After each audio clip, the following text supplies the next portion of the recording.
જય શ્રી કૃષ્ણ મિત્રો, હું છું જલ્પા પટેલ. જે ગાય વય છે તો એના માટે હું લાડુ બનાવું છું. આ લાડુ ખાવાથી ગાયના શરીરમાં ગરમાટો રહે છે. તો એના માટે મેં અહીંયા લીધું છે 500 ગ્રામ ચણાનો લોટ, 500 ગ્રામ કકરો ઘઉંનો લોટ, 200 થી 250 ગ્રામ ઘી, 500 ગ્રામ ગોળ, 100 ગ્રામ અસાળીઓ, 100 ગ્રામ મેથી, 100 ગ્રામ અજમો, 50 ગ્રામ હળદર અને 100 ગ્રામ સૂંઠ. અસાળીઓ, મેથી અને અજમાને થોડું શેકી લઈશું અને પછી એને ગ્રાઇન્ડરમાં પીસી લઈશું અને આ વસ્તુથી આપણે એના લાડુ બનાવીશું. આ બધી વસ્તુને શેકી લીધું છે. ઠંડુ થાય એટલે આને આપણે પીસી લઈશું. આ રીતે પીસી લીધું છે. ગેસ પર એક કઢાઈ મૂકી છે, એમાં ઘી એડ કરી દઈશું અને ગોળ એડ કરી ગોળ થોડો ઓગળે ત્યાં સુધી એને શેકી લઈશું. આનો પાયો કરવાની જરૂર નથી, થોડો ગોળ ઓગળે ત્યાં સુધી જ ગરમ કરીશું. હવે ગેસની ફ્લેમ બંધ કરી દઈશું, જેથી ગરમ ઘીમાં ગોળ ઓગળતો રહેશે. હવે એક મોટું વાસણ લઈશું, એમાં બધા લોટ ઉમેરી દઈશું.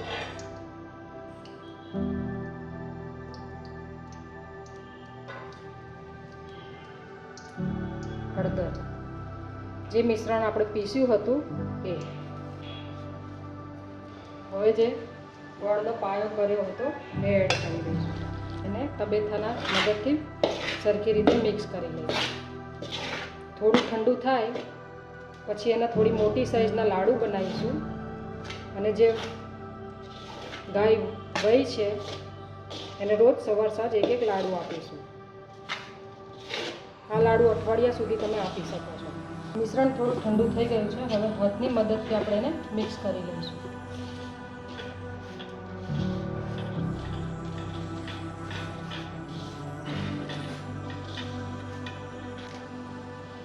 સૂંઠ ઉમેરી દઈશું. હવે એના લાડુ બનાવીશું. આ રીતે મોટી સાઈઝના લાડુ બનાવવાના છે.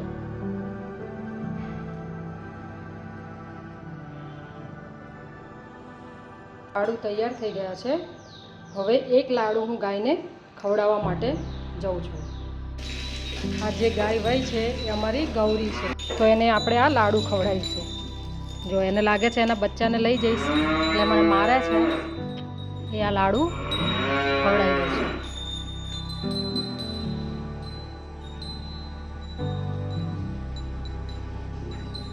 ગૌરી,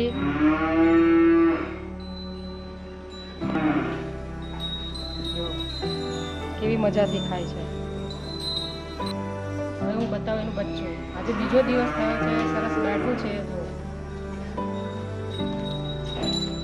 ગૌરીને લાગે છે કે હું એનું બચ્ચું લઈ જઈશ એટલે મને માથું વીંજીને ના પાડે છે.